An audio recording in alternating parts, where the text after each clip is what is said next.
Hello photography fans, and welcome to another episode about classic cameras and classic photo gear.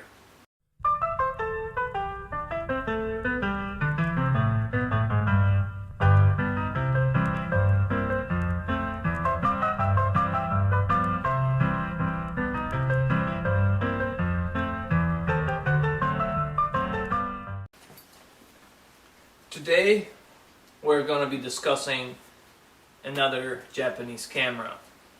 Today we're going to be talking about another Yashica. This time is a Yashica D. Yashica D was introduced in 1957 and the production span ran to 1974. It is a twin lens reflex camera, as you can see, and let me take it out of its case.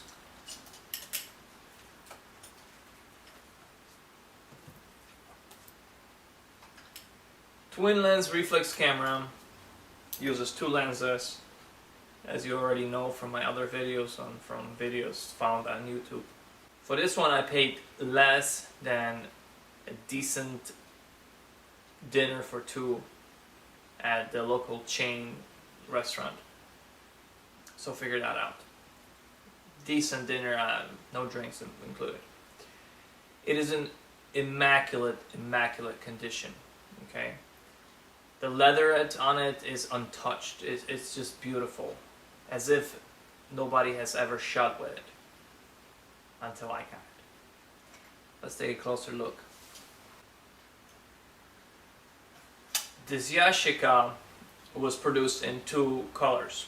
One was gray, as you can see in this video, gray leatherette, and the other ones were black leatherette on it. Okay, no changes in functions or anything other than basic color. It features a Yashica lens, 3.5 is it? Yes, 3.5 80mm triplet lens, and its taking lens is 3.5. Is it 3.5? Yes, 3.5 as well. Okay, it's also a Yashica lens. There are some other cameras out there, Yashica cameras, that feature Yoshino lens, which is far more superior than a Yashica. It's a 4-element Tessar, whereas this is 3-element Cook. This camera is very similar to Yashica 635. Actually, Yashica 635 is exactly the same camera as Yashica D, but Yashica 635 has a capability to shoot 35mm film, which I find really weird given the fact that it's a medium format camera, and why would you want to shoot 35mm? But designers came up with it, so I'm not going to argue that. This is a later model Yashica D, based on its hood logo, which is elongated wide, and prior models have different hood logo.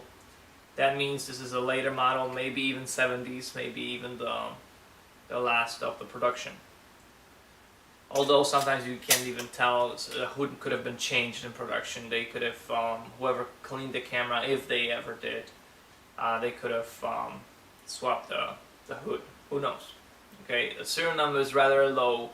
It's 631 serial number. It's a 6-digit number. Like I said, it's in extremely good condition. Okay, lenses were clean. I was actually afraid to get it. I bid on it. Nobody else, tried to outbid me, and I got it. Everything works fine. Now, like most Yashicas, there are two knobs on the side of the lens. One knob changes the shutter speed, which is this knob here, and the knob on the left hand side changes the aperture. And the readout window is right on top. Okay, very convenient. You can just look down and change your settings.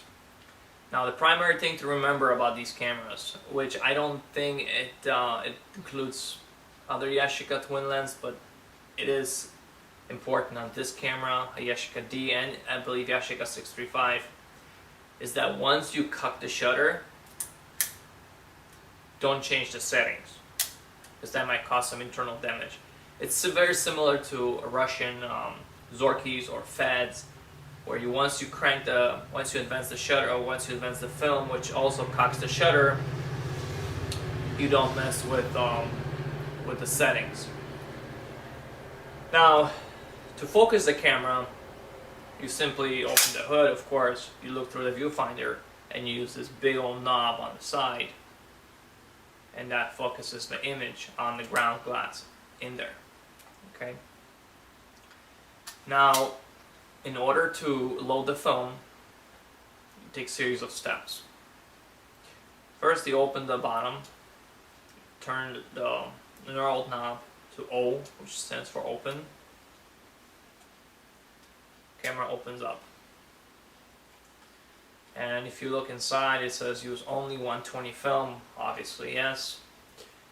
So you take the spool from the bottom, you transfer it to the top, it becomes a take-up spool. You put your fresh film, you load it in, and then you have the red start mark. And you line your start marks on the film with that red triangle to assure proper spacing later. And you wind it a few times until that stops, that start mark aligns with the red arrow. You close the camera until it's closed completely, and then you advance the film. You advance it until the little readout counter window says 1 and the camera clicks and stops. Okay, and now you're ready to take the first shot. Interesting thing about these cameras, they don't have double exposure prevention, which means you can accidentally take a few shots on one frame. You have to remember, the way I do it is I take a shot and I always advance the film until the next frame. And I always do it with all my twin lens reflex cameras, no matter what it is. This way, I am assured that I don't take 2 exposures on one frame, unless, of course, I want to. So you advance it and click stops. Okay, you can take a shot. Now, in order to advance the next frame, there's this plunger here in the middle of the advance knob. You press that in, that releases the mechanism inside, and you can advance the film to the next frame. If you look on the side, the camera features cold shoe, which is different than a hot shoe. You see, I can touch it and I don't get burned. Cold shoe. That's a joke. Cold shoe means it has no direct connection with the flash thing or the flash. So just because you put a flash here doesn't mean the flash will fire. You have to use the PC sync cord and then connect it to your flash. And I actually tried a few times. I don't like to shoot with flash, but I did try a few times and it works, so it works great. Now, there's one more knob on the side, okay? It says M and X. I don't know if you can see it maybe. M and X. And this is your flash sync. M is a manual bulb flash, and that has a built-in delay, okay, for the shutter. What it means is that the bulb starts on first, okay, and it has to come up to intensity before the shutter trips, otherwise your pictures will be underexposed. So what happens is you put it in M, you cut the shutter, and you press the release button. It's some kind of milliseconds, like 10 or 25 milliseconds, and that delay lets the bulb fully warm up or come up to full intensity before the shutter gets tripped. In X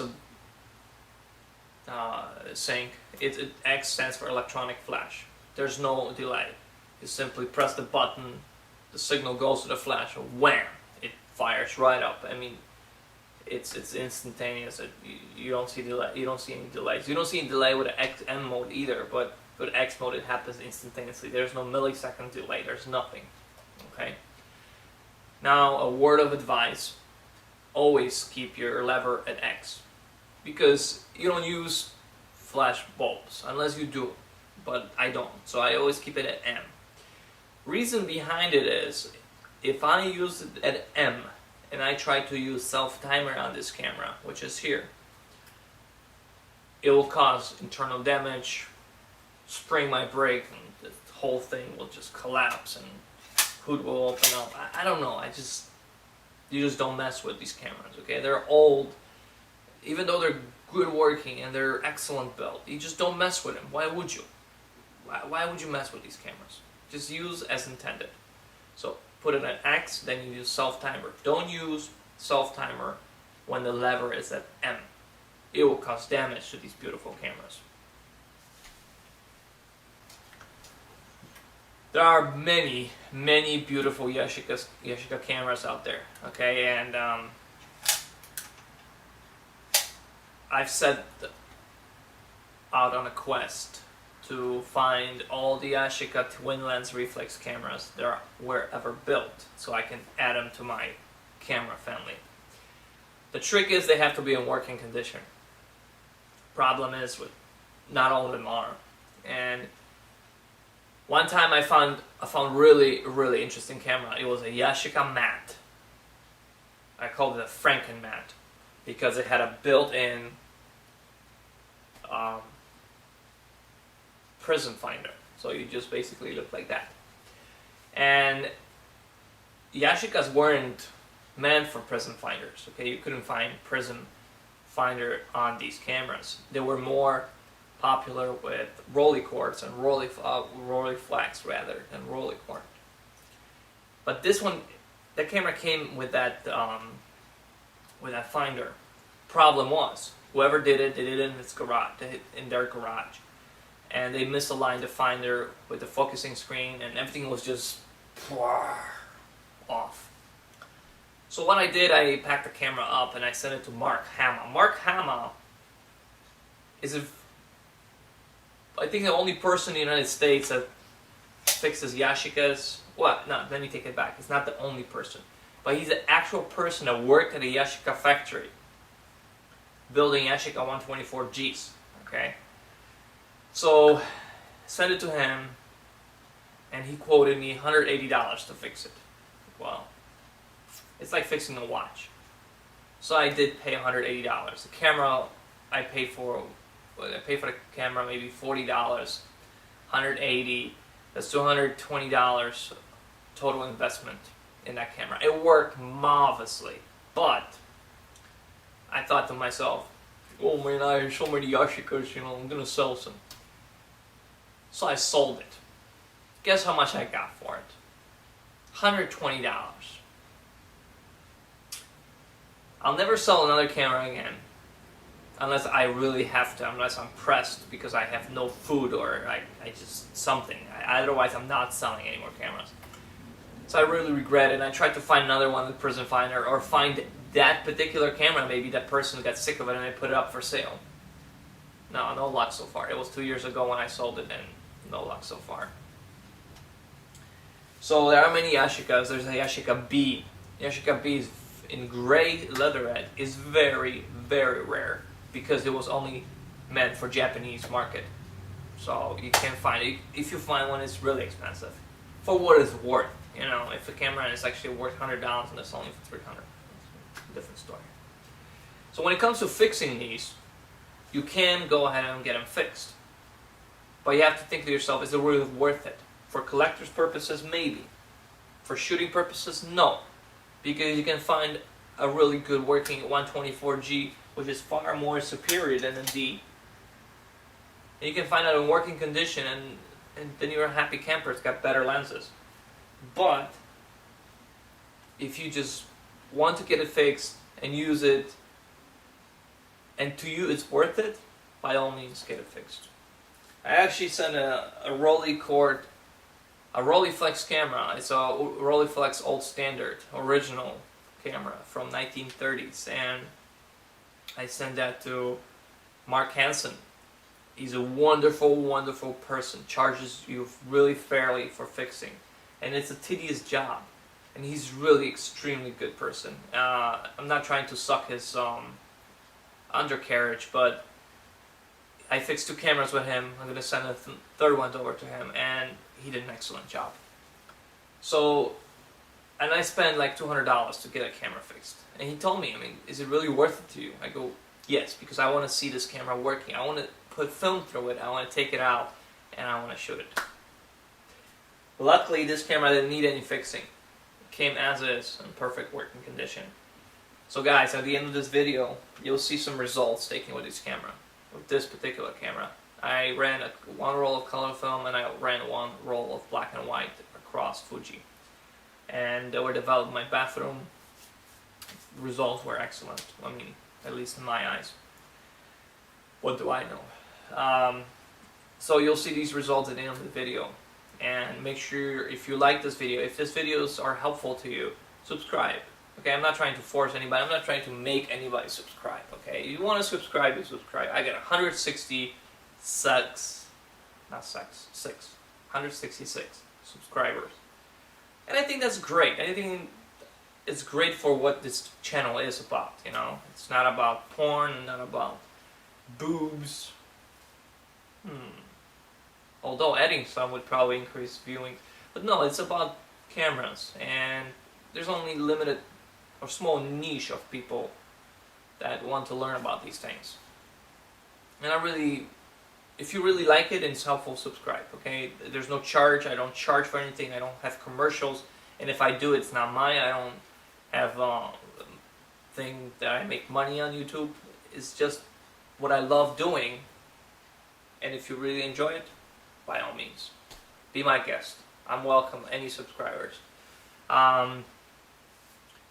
So guys, until next time, make sure you keep shooting film and keep that film alive.